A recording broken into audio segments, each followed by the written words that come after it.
everyone. Si Atty. Bello po has already entered his appearance during the previous hearing, where in fact he was allowed to speak for on behalf of the clients during that hearing. Now, just to reiterate, Attorney, Sec, paki-mention po kasi we have invited at least 18 bloggers, and present as of today is only 7 or 8 mentioned by the COMSEC. So who are those bloggers being represented as counsel by former Secretary Bello? Yes, Your Honor. As I stated earlier, we represent Ms. Creset Chu. And in addition, Your Honor, as collaborating counsel, we have the following bloggers, Your Honor. Ms. Mary Jane Reyes, Ms. Trixie Angeles, Ms. Joy Cruz, Ms. Aaron Peña, Mr. Ahmed Paglinawan, Ms. Ethel Pineda Garcia. That's all, Your Honor. Mr. Chair, how many of them are present? Can you count COMSEC? Ilan ang social media personalities na present in your record? Out of 18. Correct. My estimate was 8. Representative Paduano. Thank you, Chairman. Anyway, out of the 8 mentioned by former Secretary Attorney Bello, ilan po yung nandito ngayon? 8. No. The client being represented by Attorney Bello. They are 7, Your Honor. 7 this morning. present today. Yes, together with our client, Ms. Creset Chu. And those absent today, out of 8 ata yung, you mentioned 8 names?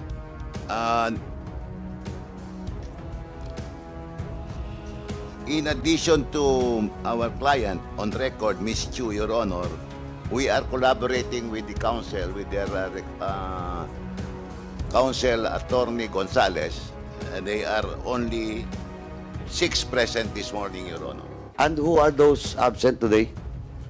Paki-mention na po yung absent. Para ma-check lang po sa record doon sa invitation that was sent to them. Kung ano pong status nun. We only represent, Your Honor, those, in collaboration, only those who are present this morning, Your Honor. Only those. Yes, Your Honor. So that's, Mr. Chairman, that's on record that they will only represent those present today. Yes, Your Honor, those present today. Only in collaboration with their counsel on record, And Your Honor. Sec, hindi ko po ma-remember if the co-counsel of those bloggers have already entered their appearance during the previous hearing. No.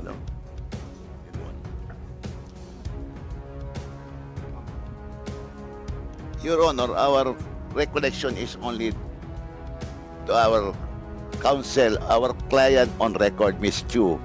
As to the other bloggers present this morning, we only appear in collaboration with their counsel on record, Your Honor. So, all those counsel for those other bloggers present today, nandito ba? Ano ba?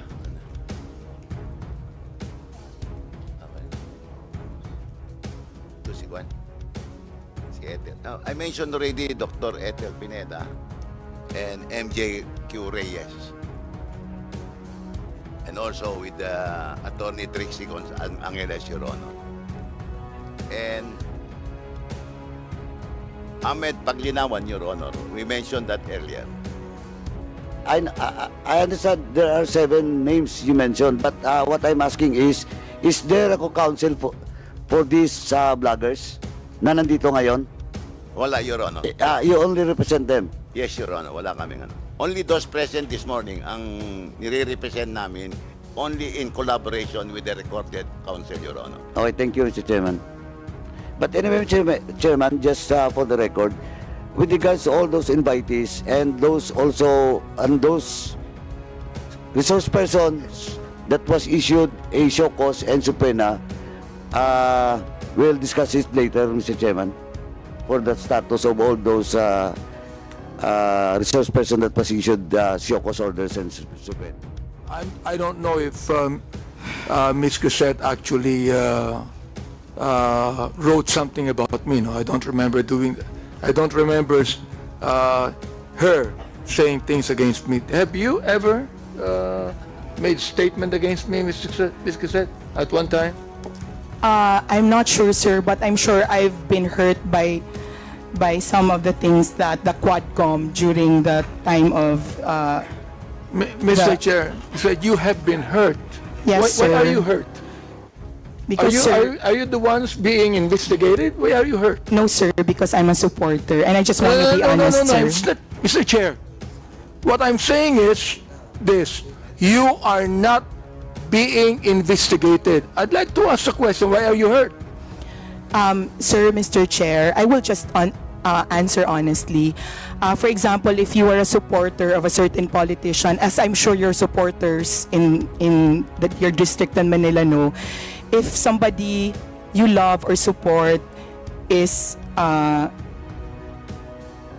attacked or investigated, it hurts you. But sir, I'm just being honest because I don't remember that I said anything about you. I'm just saying that I'm sure that maybe there were. I'm not sure, sir. I'm sorry. I don't think I've said anything bad Mr. about Chair, you. I will not belabor anymore on what she said about me, no? But I just would like to reiterate what Congressman Jude has been saying all along. You said, you're a journalist, right? Yes, sir. Okay, I'm not a journalist. Yes, sir. And you said a while ago that you write what you feel. Am I right? On my Facebook, sir, not on my job. Yeah, you said you write what you feel. Am I right? Yes, sir. Okay. Now, I do not need to be a journalist to write what I feel. Am I right? Yes, sir. All right. So why do you always say you're a journalist? Because they asked me, sir, what I do. You were not asked about being a journalist. You said it, that you are a journalist. Now, Sir, being a journalist, Mr. Chair, binanggit mo yung daw. Is that what you feel? Or are you trying to say now that that is what the masses feel? Mr. Chairman, that's what the impression I got from the social media platforms. The like TikTok. impression Yes, sir. that you got. We call it social media impression, sir.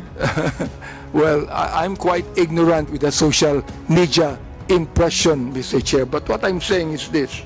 You said that you write what you feel. Now, when you said daw, na maraming nag-resign na mga pulis, daw, all right? You were not writing what you feel. You were actually writing what you think the masses feel. Am I right?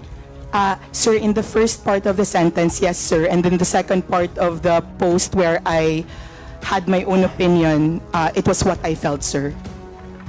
So you believe that what you were writing, what you believe to be what the masses feel. Yes, sir, that's right, sir. All right. So you're not writing what you feel, actually. Yes, sir, as well, sir. Therefore, you were wrong in your first statement. Yes, sir. Okay, sir. Good, very good. I'm so glad that you admitted that. All right. Now here it's. In light of the new information, sir, in light of the press I do not release, need you to sir. explain. I don't need you to explain, Mr. Chair. Yes, sir. Thank you. You admitted you're wrong, and that's it. Yes, sir. Thank All you. right. Now I'd like to ask General Torre here. You answered a moment ago, General Torre, that when you speak of a mass resignation, there's none. There's none. Will you please explain further so that Ms. Creset Chu will be able to understand that is not what the masses feel? Well, there's really nobody on record who filed their resignation, sir, just because of the Duterte arrest, sir. There's none on record right now, sir. Do you believe that, Ms. Creset? Do you believe the statement of General Torre? Yes, sir, because he has the insider information. I believe him, sir. Would you now please write something about that? Even if you do not apologize, would you now please write Yes, something sir, about if you that, wish, that you sir. believe, now, just a moment, that you believe that the statement of General Torre. Would you please write that? Yes, sir. I will write, sir, that according to the PNP, there were no mass resignations due to the Duterte arrest. Thank you. sir. And therefore, you were wrong.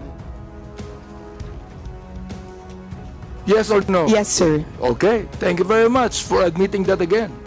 All right. Now, I would like to understand what you wrote also here, December 28, 2024.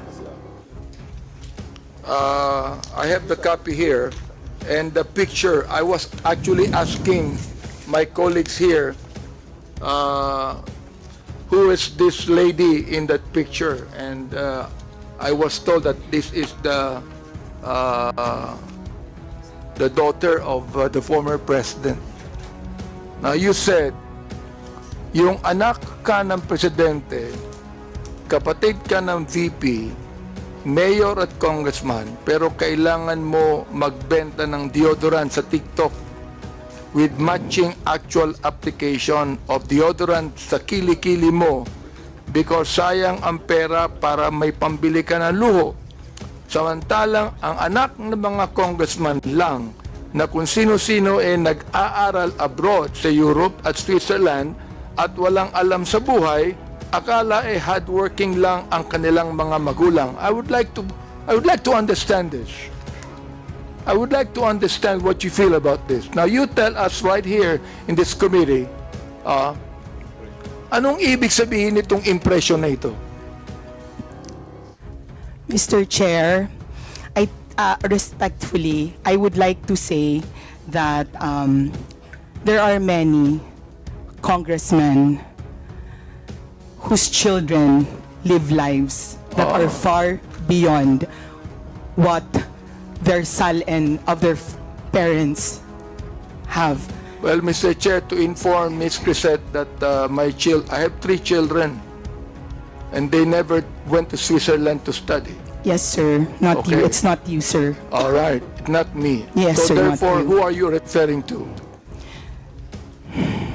Sir, I would not... You give us names. Who are you referring to? You made a statement that there are a lot of congressmen. Therefore, you tell us now, who are you referring to? Sir, Mr. Chair, respectfully, my counsel does not want me to mention. Your counsel is wrong. You made a statement, samantalang ang anak ng mga congressman. You made that statement, maraming congressman. So I'm asking you right now, sino-sinong congressman yun na may mga anak na nag-aral sa Europe at Switzerland na walang alam sa buhay? Yun ang ibig sabihin nun. Yun ang impression mo, di ba?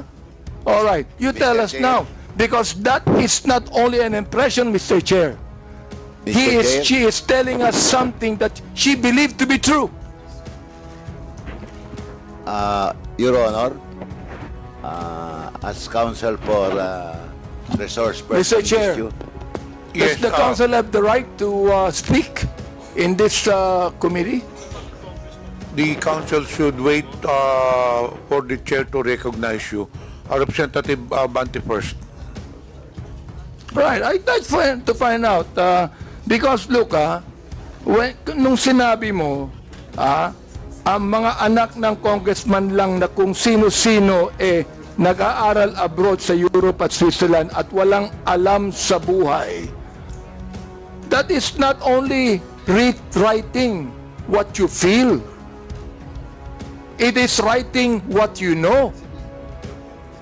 That's your conclusion. Therefore, I would like to find out, sino ang tinutukoy mong congressman dito? Ipangalan mo na. Oh, palagay ko walang congressman. Matatakot dito. Meron bang mali, Mr. Chair? Is there anything wrong with any congressman who can afford to let his children study in Europe and Switzerland? Is there anything wrong with that, Mr. Chair? Let me ask you, yes or no? Is there anything wrong with that? Ms. Creset, kindly answer the question. Mr. Chair, Mr. Chair, may I be allowed Would you allow the council? I will allow counsel to speak first after she answers. After she answers. Okay, Your Ms. Creset, Honor, please answer the question. Your Honor, to facilitate the expectation of the Honorable Congressman, may I be allowed to give 1 minute just to confer with my client, Your Honor? Attorney Bello, tapusin muna natin yung question to Creset. Pag na answer niya na satisfactorily, then we can proceed with your manifestation. Ms. Creset, please answer the question. Yes, sir. Your Honor, Mr. Chair. my request is Ms. that... Mr. Chair, Sec Your Bello, wait until you are recognized. Creset Wait. Chu is being recognized as of now. We have rules to follow in this. Ms. Creset, kindly answer the question. Sir, Mr. Chairman. Your Chairman, Honor, just reconsideration, Chairman. Your Honor. My request, Your Honor, is that before my The client answer. will answer, may I be allowed 1 minute to confer Mr. with Chair. Your Honor, to Mr. Chair, clarify hold on. with the Are you permission of the referring Honorable to a Congressman. legal advice? Would you like to confer with your client? Yes, Your Honor. Okay, you just- confer with your client first. Yes, Your Honor. We have a 1 minute suspension. Your Honor, thank I you just very much. asked Ms. Chu if there's anything wrong with any congressman who can afford to send his children to Europe and Switzerland. Is there anything wrong with that, Mr. Chair? The only answer is yes or no. Yun lang po. Your Honor, may I be allowed to approach the Honorable Congressman after my consultation with my client? Hearing, Yes, hearing suspended. Yes, Mr. Chair. I would like to give way to what her attorney said, no?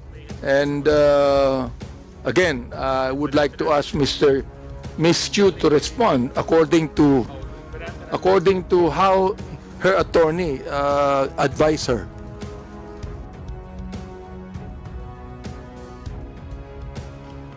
Ms. Creset is recognized. Mr. Chair. Sorry, sir, I did not hear your question. My counsel was speaking with me. Could you kindly... Representative Abante, do you have any question?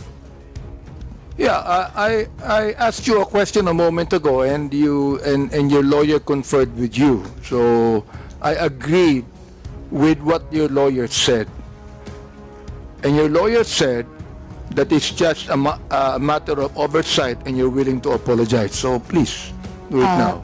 Yes, sir. My lawyer and I talked, and my case is a matter of oversight. And I apologize, sir. Thank you, Mr. Chair. I'd like to manifest that it's the third time that Ms. Creset apologized to this committee. Let me continue on. On December 28, 2024, Ms. Creset, Yes, sir. you said in Tagalog, ang tanga ng gobyernong to, not just as leaders, but as human beings. Is that what you feel? Sir, I apologize. I do not know what happened on December 28 to make me angry. But if I wrote it that time You're apologizing. for not... No, sir, I mean, I do not know what situation on December 28. Let me and what the continue on. context. Let me Yes, sir. continue on. Says, ipapamudmud sa mga naka-braces na nagbabakasyon abroad ang AKAP money tapos uutang ng 629 billion. Yung budget ng ayuda this year na pinibigay kung kani-kanino na nag-mall tour pa yung na 500 billion uutangin ulit kasi nag-deficit daw. Mr. Chair, Ms. Creset, ang galing mo naman. Ang gobyerno, ikaw matalino. Ano? Am I right? Tanga ang gobyerno, matalino ka. Mr. Chair, when one is angry, one says bad things. And in the situation that, sir, Mr. Chair, in the situation when I found out So you're that our... Mr. Chair, you still have words, no, Mr. Chair. Ibig sabihin, that you are actually telling your anger to your followers your anger? Saan mo nakuha yung anger na yan? I mean, do you have the facts? Do you have the information? Do you have the documents? Mr. Chair? Sir, nasa news po na uutang tayo this year and last year. Sir, sir, please, Mr. Chair, kaya ako nagalit kasi may nakita akong nakaakap na nakabrace tapos sir, I am not laying it on the congressman. I am laying it on the person who gave that person 5,000 despite na, sir, kasi taxpayer kami. Masakit, sir, na makikita namin na... Ms. Creset, may I ask you the question, how much taxes did you pay? And I will tell you how much tax I paid. Sir, Ang katwiran mo, you're a taxpayer. Bakit? Anong palagay mo sa akin, di taxpayer? sir, hindi naman po kayo yung sinasabihan ko ng tanga, Mr. Chair. Kaya tinatanong It was the kita, Mr. process Chair. of distributing the Mr. Chair, up. tinatanong kita kung saan mo kinuha ito. Sa news mo lang pala kinuha eh. Wala kang documents. You cannot even tell me if you're telling facts or truth. Sir, nasa Tapos news po sasabihin, kasi tayo. My goodness, ibig mo sabihin, you're going to base your statement sa news na nabasa mo, Mr. Chair, and then you're telling me you're a journalist, and you're telling me that you're speaking the truth?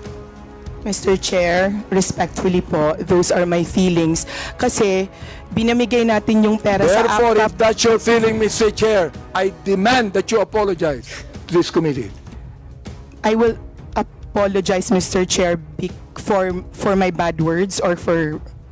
I apologize for my bad words, sir. I Mr. apologize for saying in my post. Maraming salamat, Mr. Chair, for admitting that, no? Siguro naman, makikita mo naman ang gobyerno, sasabihin kami, siguro, pinapalagay mo, alam mo sa akin, Mr. Chair, ang pinapalagay ni Ms. Creset, yung audience, yun ang pinapalagay mo. Hindi ang gobyerno. Yung audience mo, mga napapaniwalaan nila ang sinasabi mo sapagkat yung audience mo mismo ang hindi nakakaintindi. That is fake news, Mr. Chair, and that is what we're investigating right now. You see? I hope that you understand that, Mr. Chair. Ms. Creset, do you understand what I'm trying to say? Ikaw, nandito sa akin yung mga sinabi mo tungkol sa amin, ha? Hindi ako sumagot dyan, eh. Hindi ko na kinakailangan pang i-belabor yan. So, anyway, Mr. Chair, anyway, nakita ko naman na Ms. Creset is now apologetic to what she said. I'd like to continue on, and I would like to ask TikTok here. Ms. Peachy, I can see that you are a very good English speaker. Hello, good afternoon, Mr. Chair. Yes, you are a very good English speaker.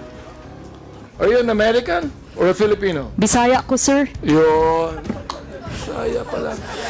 Bisaya pala. Oh, okay. Eh, kanina English ka na English, nakala ko Amerikano ka eh. Mr. Diba? Chair, wa may makasabot og Bisaya diri. Gamay ra. Bisaya. Makasabot si Chairman Bisaya. Makasabot Yes, sir. si Bisaya. May hapon, sir.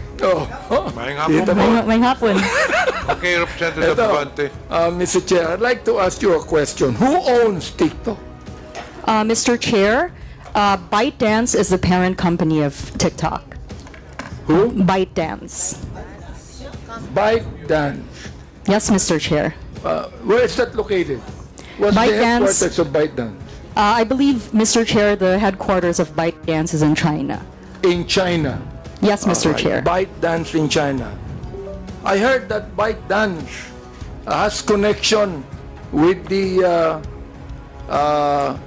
Communist Party of China. Mr. Chair, no, that's not true, respectfully. So you have that information, it's not true. Mr. Well, I Chair, have some that's correct. information, It's it's not true. true. Yes, it's not true, Mayroon ko Mr. Chair. information na totoo. I'm na sorry, mayroong Mr. Chair. connection ang ByteDance sa People's Republic of China. Wala. No, Mr. Chair. The Chinese government Miss is... Pichi, Mr. Chair, no company in China can exist without any connection with the People's Republic of China. Communist Party of China. No company in China would ever exist without any connection with the Communist Party in China, Mr. Chair. Do you believe that? Mr. Chair, I'm happy to explain the ownership structure of ByteDance. 60% of ByteDance is owned by global investors, including General Atlantic, Susquehanna, and also SoftBank. Okay. The other 20%, Mr. Chair, is owned by ByteDance employees around the world, including in Southeast Asia. And another 20% is owned by the founder of ByteDance, who is a private citizen Mr. who I Chair, believe lives in Singapore now. Sorry, Mr. Chair. Mr. Chair, you have syllables, no? Mr. Chair, I don't actually care who owns it or who are the shareholders to it. What I'm just telling you is that if that is a Chinese company, headquarters in China, no company in China could ever exist without any connection with the Communist Party in China. That is what I'm saying, and I'm not asking a question to you. Now, let me ask you a question now. Who is the Filipino counterpart that owns TikTok? Mr. Chair, there's no Filipino counterpart. No Filipino counterpart. Therefore, No, Mr. Chair. it is totally a foreign company. Mr. Chair, it is a company headquartered in Singapore and Los Angeles. So with that, Mr. Chair, it means that you do not have to pay taxes in the Philippines for that? Mr. Chair, we comply with all tax regulations that are imposed on us in this country. It means that the BIR has imposed some tax liability on you? Mr. Chair, we have the digital services tax, which will be in implementation, I think, within the year. I'm not quite sure, but we have the digital services tax. Can you Mr. give Chair. us a document stating that fact, Mr. Chair? Mr. Chair, we're happy to discuss this and provide more information. Mr. Chair, I'd like to make a motion that Ms. Pichi submit to us documentation on the payment of taxes of TikTok. Any second? Second, Mr. Chair. There's a motion. Motion is approved. Ms. Pichi, Mr. Chair, do TikTok allow gutter language? Mr. Chair, we strive to balance free expression with protecting user safety, Mr. Chair. Mr. Chair, is gutter language free expression? Let me ask you, are you a journalist or not? Mr. Chair, no. Okay, now, let me ask you now, being just a human being and a man and a person that believes in decency, does TikTok allow gutter language? Mr. Chair, Yes or no? Mr. Chair, we allow various expressions on the platform, but we do restrict profanity for You restrict underage, profanity. yes, for underage users. And sir. what do you do when you restrict profanity? It is not allowed on the For You feed, Well, Mr. Chair. here is an example of profanity right there. Hindi ko nga kayang basahin eh. Yes, Mr. Chair. This is profanity. That is profanity right here. Oh.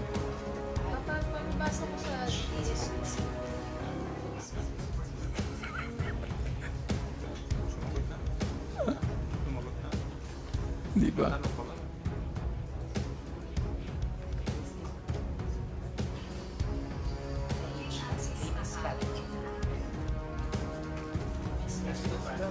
Oh.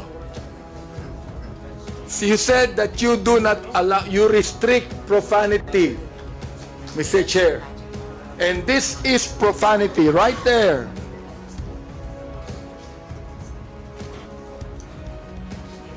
Understand, Mr. Chair. We do not allow hateful expression, if I may, Mr. Chair. We don't allow hate speech. Well, you should put this out then. Yes, Because Mr. Chair. you can be accountable to this. Mr. Chair, we're glad to work with this honorable committee to study the content that you are showing to us. All right? And I have also here some, not just profanity, but pornography. Dance, people who do not have bra, who only wear skimpy clothes, dancing in TikTok. Do you allow that? Mr. Chair, we do not allow pornography on the platform.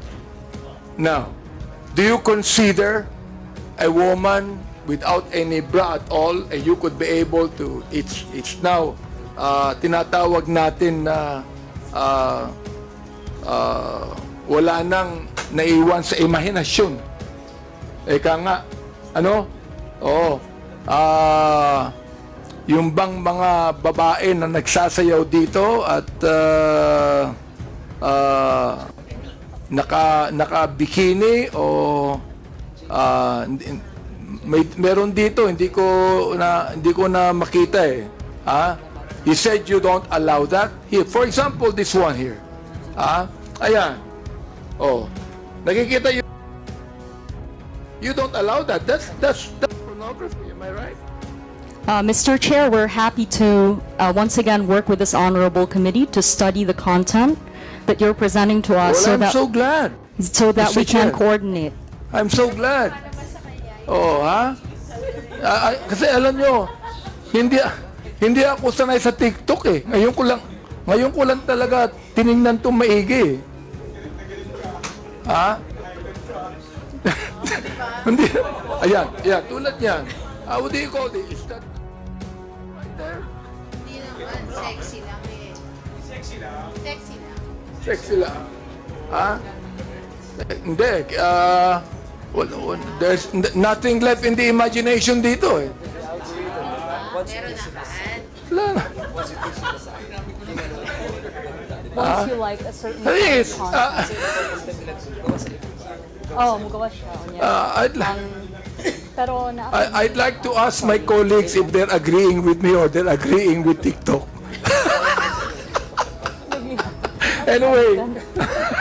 Anyway, Mr. Chair, I'm so glad that you will be working with us on that. No, but we would like to please now tell TikTok. I think that they would be more decent in what they're trying to portray. No. understand, Mr. Chair,